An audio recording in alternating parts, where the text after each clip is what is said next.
Good morning. It is February the 28th. It's a nice brisk morning and I am doing the Puyallup Loop Trail. I came to Puyallup with my friend who is going to the Sewing Expo at the Washington State Fairgrounds. This is the largest sewing convention in the country and we're here for 5 days.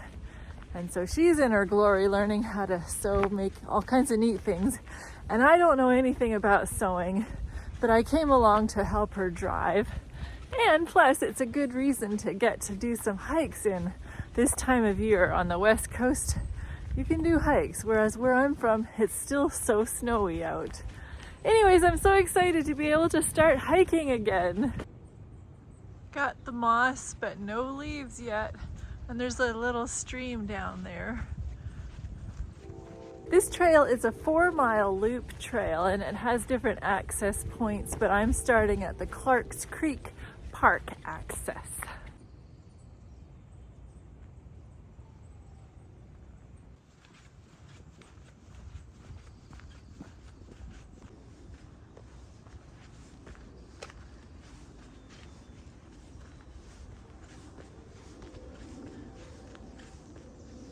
Driving in Seattle is no joke, and there's no way of getting away from sirens and airplanes and trains and traffic noise, even in this park, which is in the middle of the city.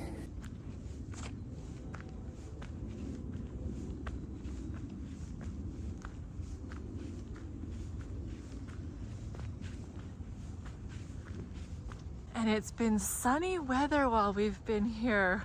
Also very unusual for the coast. So our timing is just perfect.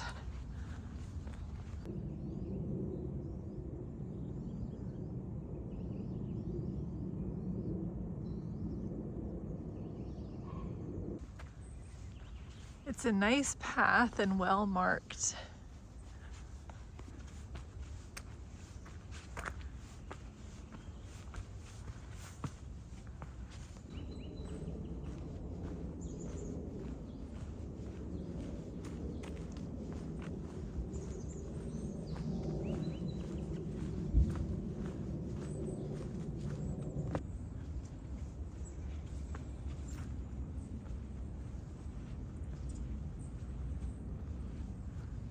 This is an interpretive trail too.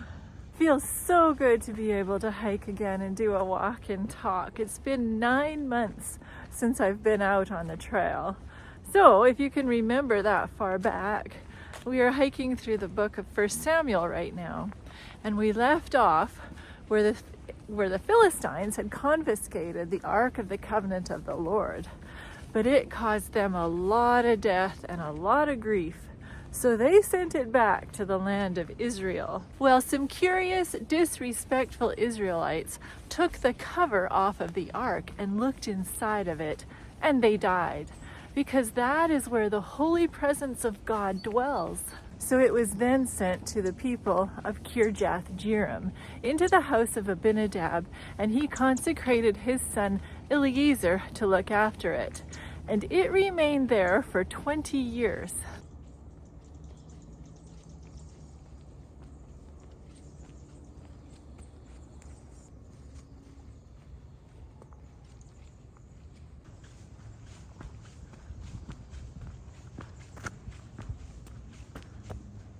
Then Samuel spoke to the house of Israel and said, "If you will return to the Lord with your whole hearts, and put away the foreign gods and the Ashtoreths from among you, and prepare your hearts for him, and serve him only, then he will deliver you from the hands of the Philistines."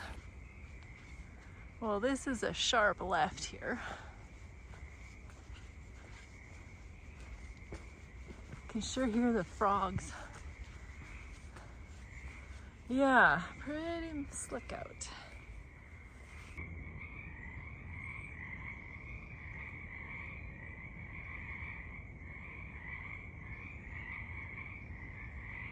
While the foreign gods referred to male deities, Ashtoreth was a goddess of fertility, love, and war. The ancient Canaanites used to worship the god Baal along with Ashtoreth, whose Babylonian name is Ishtar. When Samuel asks the people to prepare their hearts, the hearts are the seat of a person's thoughts. So the children of Israel put away the Baals and the Ashtoreths and served the Lord only. Then Samuel said, "Gather Israel to Mizpah, and I will pray to the Lord for you there." Mizpah was a town in Benjamin located north of Jerusalem. The people of Benjamin were famous for being warriors, and the biblical prophets are often portrayed as people who pray on behalf of others.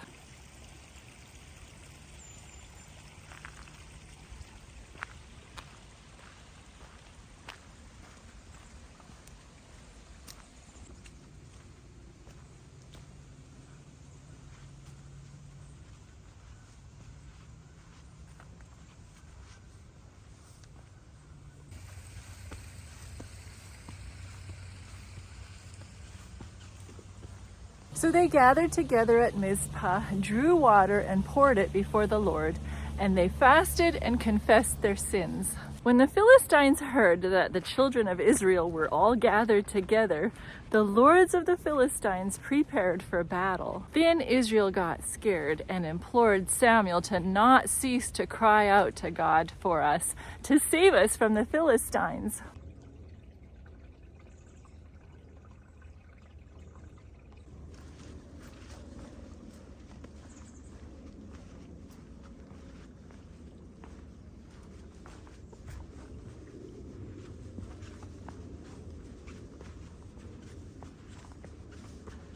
Samuel took a young lamb and offered it as a sacrifice before God, and God heard his prayers. He thundered a loud thunder upon the Philistines that day, and so confused them that they were overcome before Israel.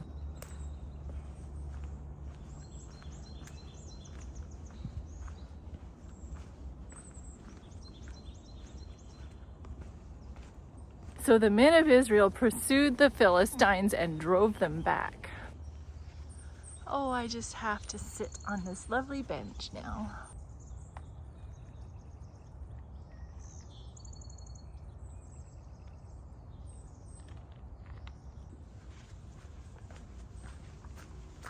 Oh, getting into a bit of a clearing now. And now we've got a lake.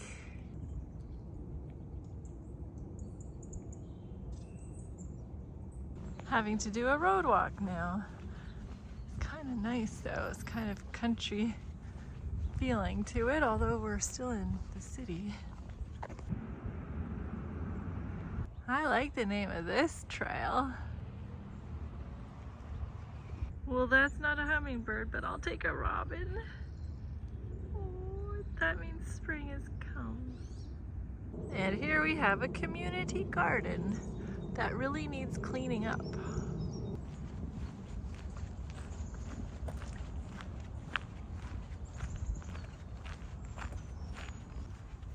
That's a lovely picnic spot.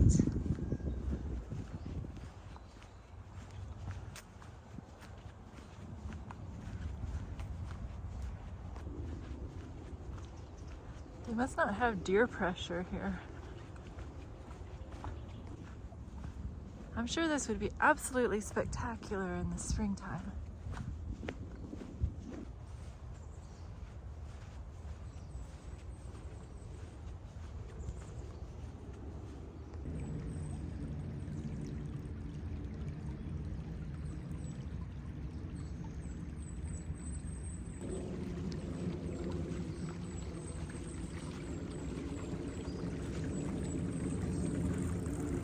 Then Samuel took a stone and set it up between Mizpah and Shem and called its name Ebenezer.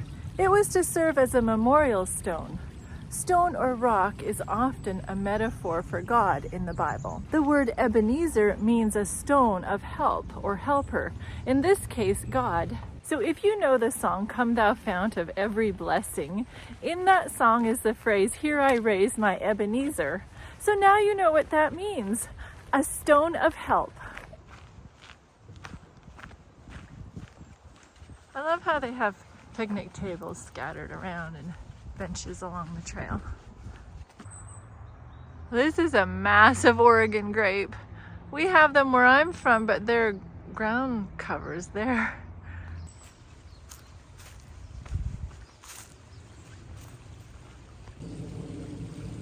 Well, this is nice.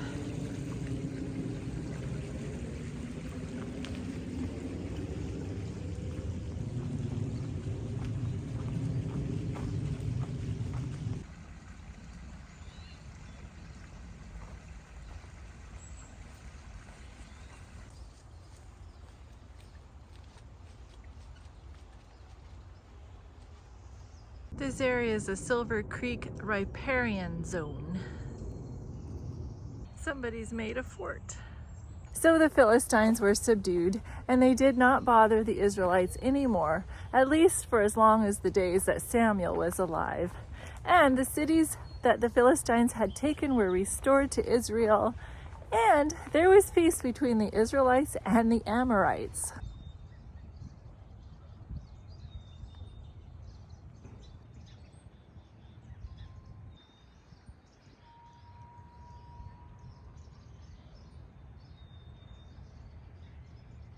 Samuel was a circuit-riding judge, but he always returned to his home in Ramah, and he built lots of altars to the Lord during his time. So this Puyallup Loop Trail, the healing hiker gives it a 3.5 out of 5. It was made especially lovely because of this gorgeous day. I quite enjoyed myself, but I can't say that I would do it again. But I'm very glad that I went on it. It would be spectacular during this spring, I'm sure. Do you want to raise your Ebenezer to the Lord? I know I do.